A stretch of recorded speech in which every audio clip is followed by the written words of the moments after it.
Welcome to the Health Transformation webinar and podcast and all that, and Instagram. Good to have everyone here. I'm your host, Regan Archibald, founder of East West Health, founder of a really cool organization called Go Wellness, where I get to train and coach and mentor, and really just we have an academic think tank of some of the most brightest entrepreneurs in the world in the Go Wellness organization. And so it's just me today. Cade is actually, he's on a little golf trip with the St. George Chamber of Commerce. So it's a fundraiser thing. So it's me today. And today what we're going to be talking about is this interesting concept of time-restricted eating, because we've been diving into ketosis and the ketogenic diet. And there are, hopefully last week when we talked, we did mention there are some red flags, some things you want to look out for. One of the simplest ways of resetting your circadian rhythms and of keeping your body in more of a ketogenic state, or at least where you have what's called metabolic flexibility, is this is what we call time-restricted eating. So really good to have you guys here. Thanks for being on this.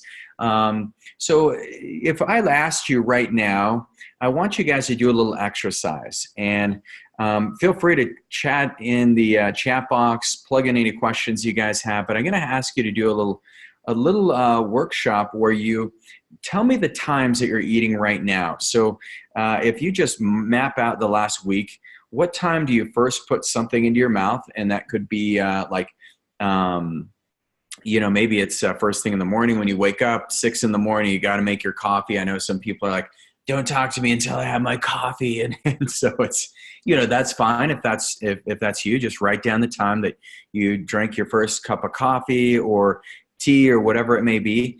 And then think about the last moment at night that something goes in your mouth, like whether that's like a cracker or, your last bite of dinner, or if you have dessert that night, what is that last time? And just figure out the hours at which you're eating. And so think about that right now. And then after we have a little conversation today, what I want you to do is maybe reset your parameters and maybe say, well, okay, I'm doing a little different. So Barbara, thank you. You start eating at maybe 11 to 12, and then 5 to 6 is when you're done. So you've got like this nice 6 to 7 hour window, which I love. That's impressive. So keep that up. And for those of you who, if you look at some of the things that go on in the American culture, a lot of us eat very late. I remember last year when I went to Spain, it drove me crazy. And so I basically had to adapt. So I wouldn't start eating until like 2 in the afternoon, because you couldn't get in for dinner at certain places until like 8 or 9 o'clock at night. The nice restaurants didn't open until 10. It was crazy. But they're on a little different time frame there in Spain. But for those of us in America, we typically we eat our breakfast, and then we eat our dinner, and then we snack. And so there's this really great concept. It's called intermittent fasting or timed eating. And these systems can really reset not only your circadian rhythms, but it's great for the bacteria in your gut. And also it can help correct a lot of the metabolic disorders like obesity, cardiovascular disease, diabetes, cancer. Those things can all be corrected by this.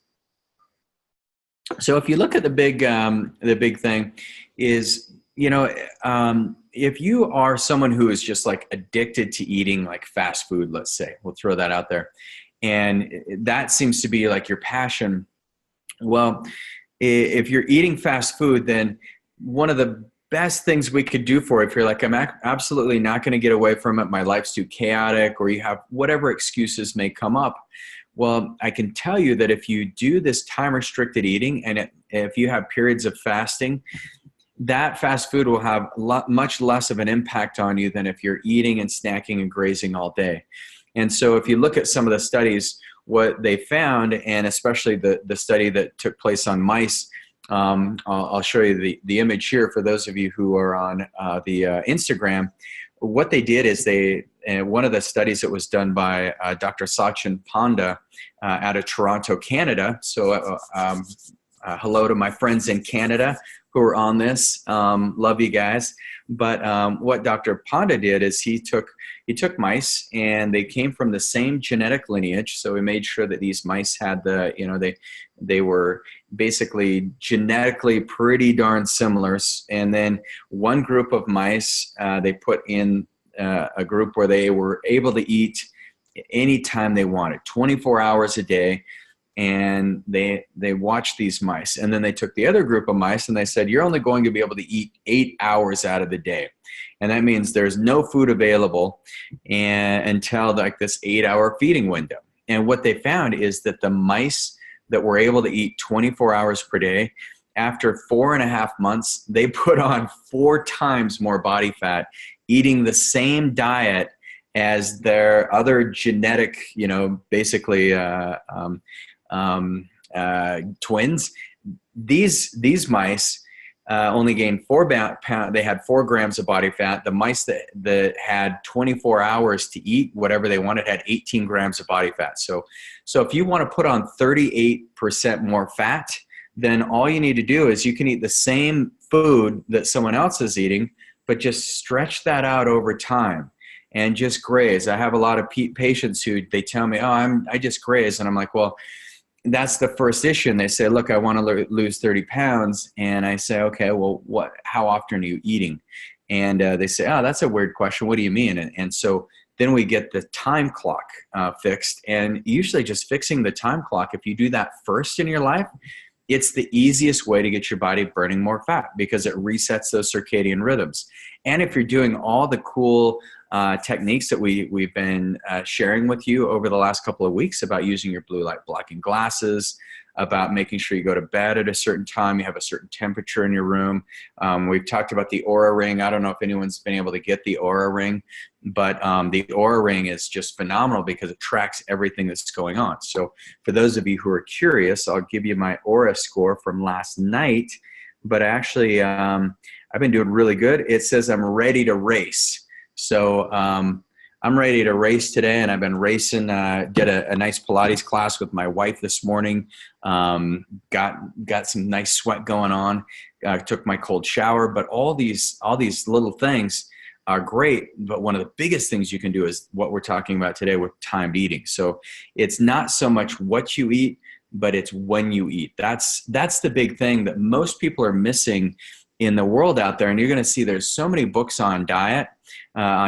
There's the ketogenic diet. And we talked about that. And I said, look, I'm not a big fan of the ketogenic diet. If you do the ketogenic diet right, do it temporarily, but we love this metabolic flexibility. And what that means is where, yes, you go on periods of time where you're focused on a fat-centric diet, but then don't forget the carbohydrates. And a lot of people just do away. They think, carbohydrates, any carbohydrates, bad.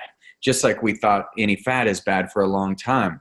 And there was even a time where protein was bad. And so if you look at it, it's the quality of the food that makes the biggest difference. But then you also want some diversity. You don't want to be eating the same thing every single day for every day for the next 90 days. You want to make sure that you have some days where you load up on the calories and you do more, and then other days where you restrict it. I mean, I like once a week where I do a calorie restricted day where I may do, close to 24 hours, one day a week. And I may do just maybe some tea, maybe some black coffee, no calories.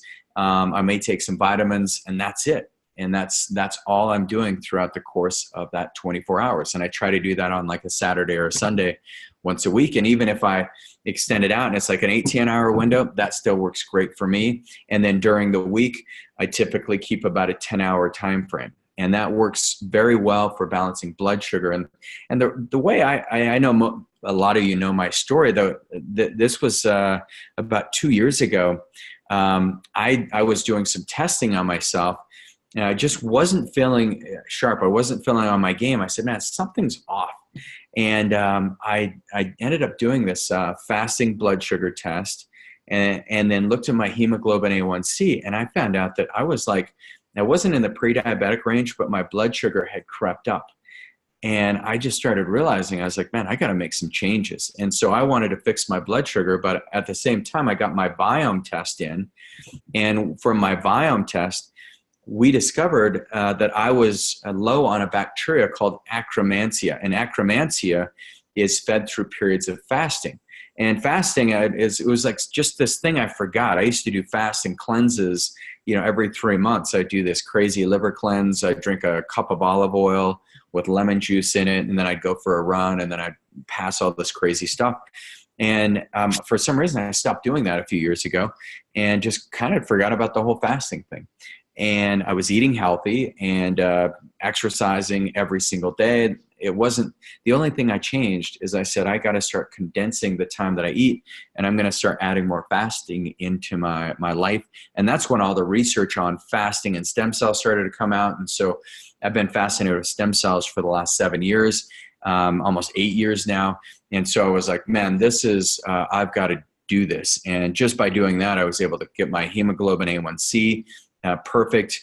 Last time I checked it was like 5.0. And then my fasting blood sugar is now perfect. So all these numbers changed, but the biggest thing I noticed is I have better endurance. I'm stronger. I noticed that I've got more mental clarity. I don't need that food at night. Like in the past, it's like, oh, let's hang out as a family and we can like eat some rice crackers or chips or whatever. And so we just do away with that entirely. And it makes life a lot better. I'm a lot healthier because of it. And looking at this research, hopefully it will help you understand that time-restricted eating and intermittent fasting is a great way to build muscle, because one of the things that happens is your cells go into, it's called autophagy. And anytime you're in this fasted state, your body will actually use the energy of other cells. It basically is like when the cell eats itself, and then it can repopulate and you can get these nice, beautiful cells in, but your body's using its own cells as an energy source. And that kicks in when we're in this state, once all the glycogen reserves are depleted out of our liver, and that usually takes a full 12 hours, depending on how active you are. If you're very active, you'll deplete it a little quicker. And so that's what Dr. Sachin Panda says. He says, yeah, exercise is the great equalizer. If you can exercise a lot, you can get away with about a 12-hour window. But in some of the studies he's done, which I'll share with you right now, is one of the studies they took obese mice and they said, what would happen to obese mice if they had access to food for 24 hours? And they had the same caloric intake, but what they found is these obese mice would go eat, and then they'd go and be active, and then they'd sleep. And then they wake up and they go eat a little bit, they'd be active for a minute, and then they'd sleep. And that was like their day. Versus they took obese mice and gave the obese mice the same calories, but put them on time restriction. And what happened is these obese mice became fit and lean muscular mice just by constricting the time in which they ate. So, this, once again, they took lean mice and they said, what if we gave lean mice 24-hour access to to food? What would happen to these lean mice? And the lean mice, sure enough, became obese mice. They also took the lean mice and they said, what would happen if we restricted their time? And they restricted it down to about 6 hours, and they found that the lean mice actually became lean, fit mice, so they put on muscle mass. So just by you limiting your time restricted eating, like Barbara, you're doing amazing, because Barbara's got hers down to about a 6-hour time frame. And so the crazy thing about that is that will help with endurance. And that's what I've noticed too, is if I have days where if I can press it down, the next day I just feel amazing. So then the other thing they did is they said, well, how many days in a row do you have to do time restricted eating? Because how many of you have something going on this weekend, right? And you're like, oh man, I got that party, and we've got brunch, and then I've got this and I got that. And I don't want to be thinking about like time restricted eating all weekend long. Well, one of the research pieces that Dr. Panda and his team did there in Canada is they took lean mice and they did it, they did it 5 days out of the week. And what Dr. Panda said is, he's like, yeah, we just basically did it because we couldn't get anyone to come in on weekends to restrict the hours in which the mice were eating, and so they just wanted to have food available so the mice were able to eat at least over the weekend.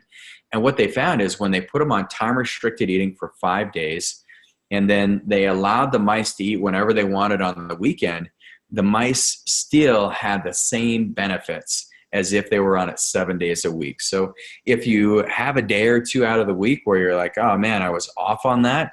Well, according to some of the research, exercise is a great way to counteract that. And then if you're doing it the majority of your week, 5 out of the 7 days, you're going to do great. All right, so feel free to fire in questions. Happy to answer those for you, but this is one of the simplest hacks to better overall health that I've seen. We've coached thousands of patients on it now over the last couple of years. We've got videos on this. We've got a whole learning and training program that you can look at. But some of the diseases that have been improved with timed eating only is we've seen improvements in obesity. We see the liver triglycerides drop. We also see less inflammation. We see it with gluten and I apologize. I don't know what happened there, but we see that with gluten intolerance. We also see it with, let me get that started back up. Sorry. Okay.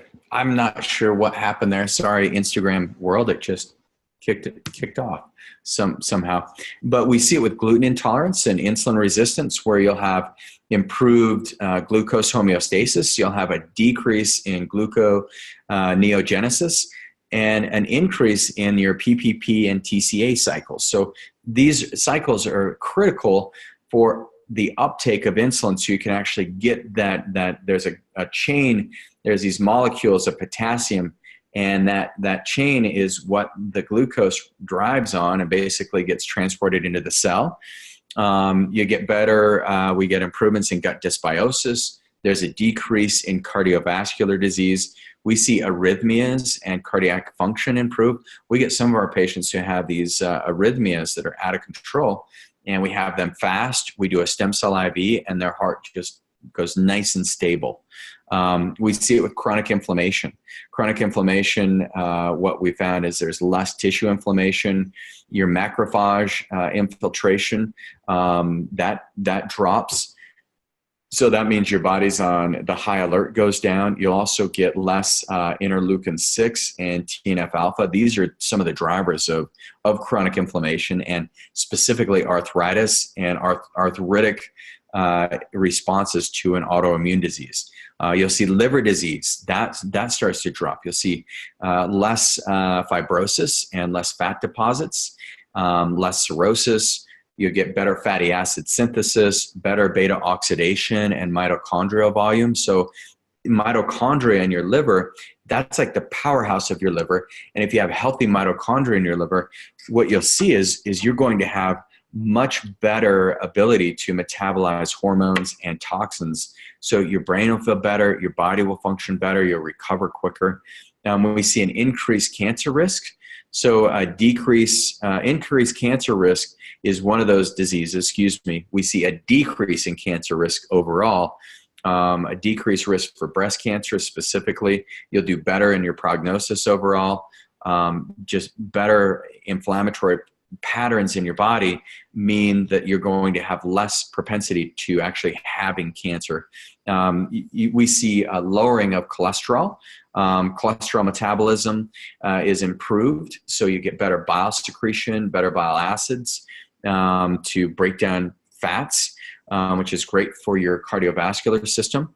We also see that with sleep disorders, you get an improvement in sleep quality. And that's one of the things I noticed substantially, is that my sleep started to get far more regulated, feeling far better at night. And especially if you can eat about 3 hours before you go to sleep, man, you'll sleep great. You wake up, you'll feel alert, ready to take on your day.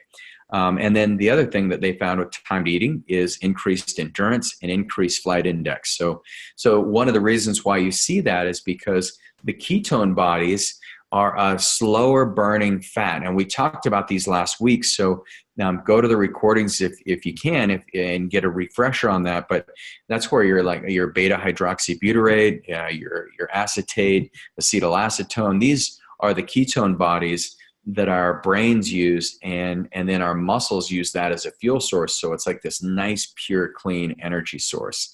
And then the creatine metabolism, that's one of the ways that you can build muscle mass. And it's also a way that your muscles become very efficient with that creatine metabolism. So it's amazing. All right. So if you look at it, some of the benefits is, biggest thing, it resets your circadian rhythms.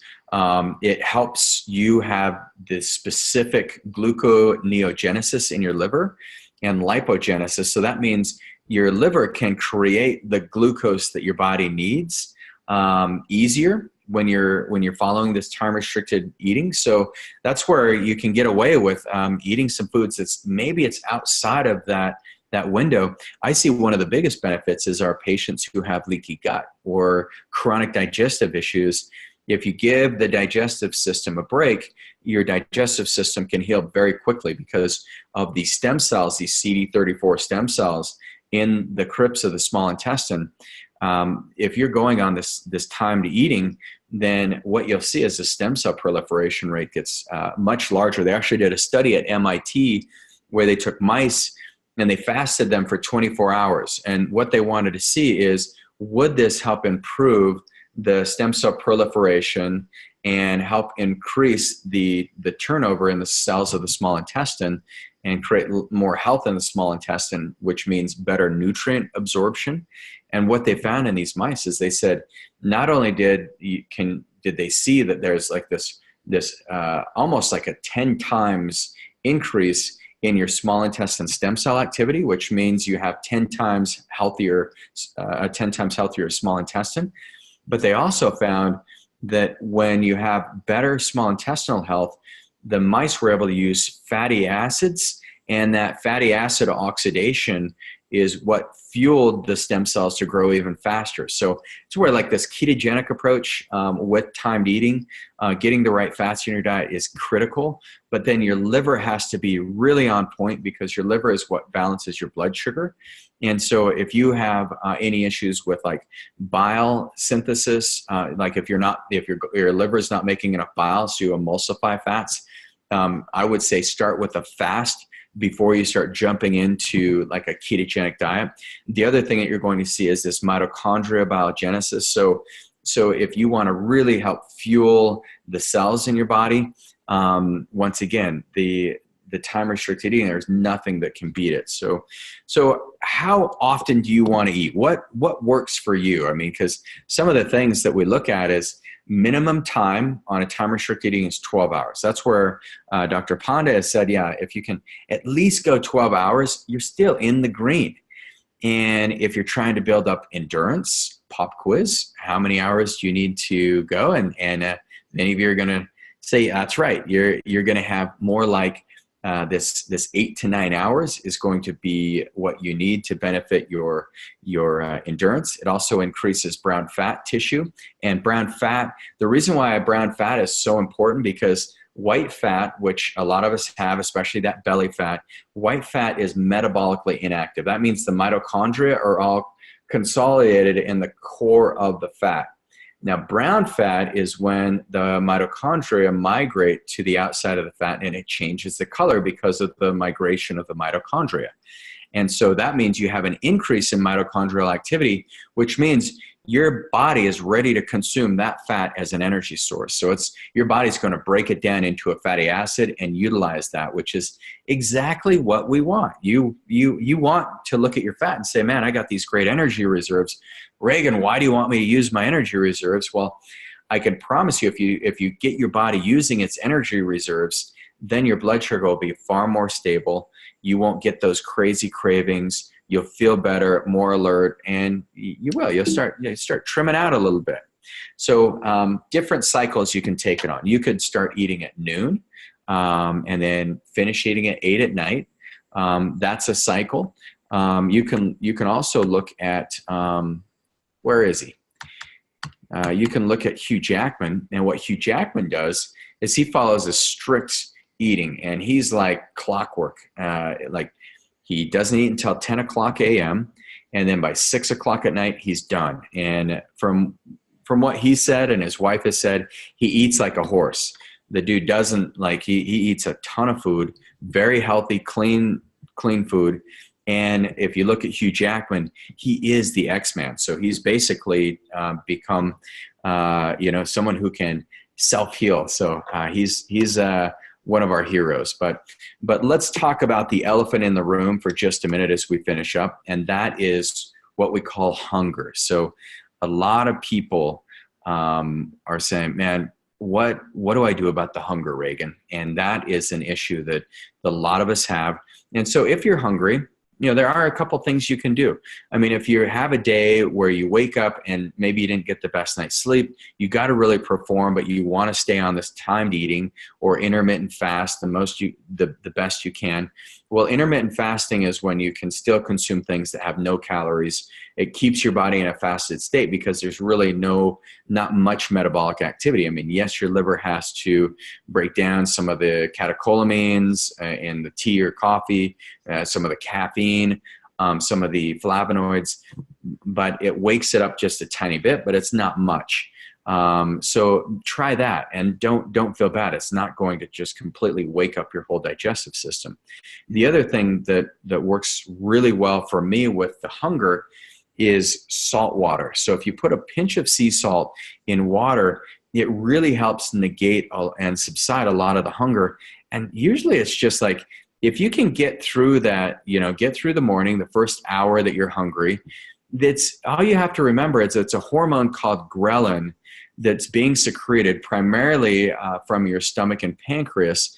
And ghrelin is what fixes all the damage in your stomach and in your small intestine. So when you're hungry, it's actually a sign that your body's digestive system, you're calming down the inflammation. It's kind of like putting a fire out. And you know how you hear the pops and things sizzle when you put water on like logs if you're camping.